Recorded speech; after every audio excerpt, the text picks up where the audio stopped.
October 18, 1972. Clean Water Triumph. Congress overrode President Richard Nixon's veto of the bill that became the Federal Water Pollution Control Act amendments of 1972, Public Law 92-500, and thereby enacted what is commonly called the Clean Water Act. The Senate overrode the veto on October 17 by a vote of 52-12, and the House of Representatives followed the next day with a vote of 247-23.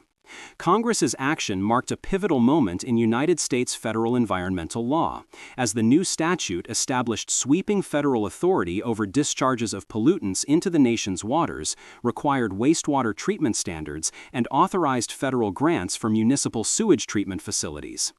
President Nixon's veto message, delivered on October 17, opposed the bill on the grounds that its estimated cost of $24 billion would place an undue burden on taxpayers and that the legislation exceeded fiscal restraint.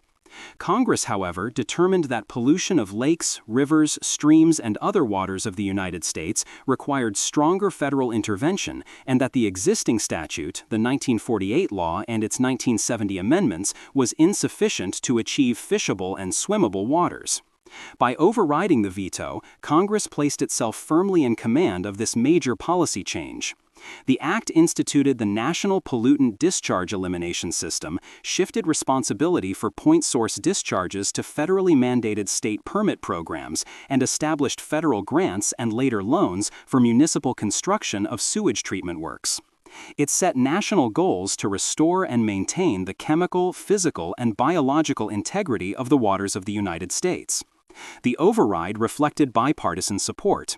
In the House override vote, 96 Republicans and 151 Democrats voted yes, while Democrats accounted for 10 of the 23 no votes.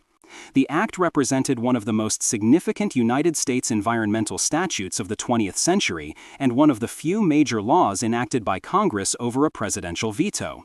It gave the federal government powerful enforcement tools and funding mechanisms. The significance of the override lies in demonstrating Congress's willingness to assert legislative policy over executive objection when it judged national interests in public health and environmental protection to outweigh fiscal objections. The law's enactment shaped federal-state relations in water quality, precipitated a decades-long expansion of municipal wastewater infrastructure, demanded pollutant reductions, and triggered major shifts in industrial and municipal practices. Historical records indicate that prior to that date, many United States water bodies were severely polluted. Some rivers literally caught fire, and aquatic ecosystems suffered extensive impairments. With the 1972 action, the United States committed at the national level to large-scale investment in water pollution control, regulatory oversight of industrial discharges, and the goal of clean waters for recreation and ecosystem health.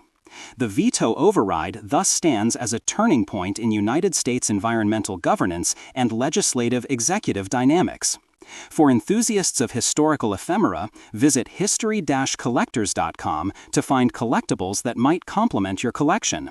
You can own a piece of history.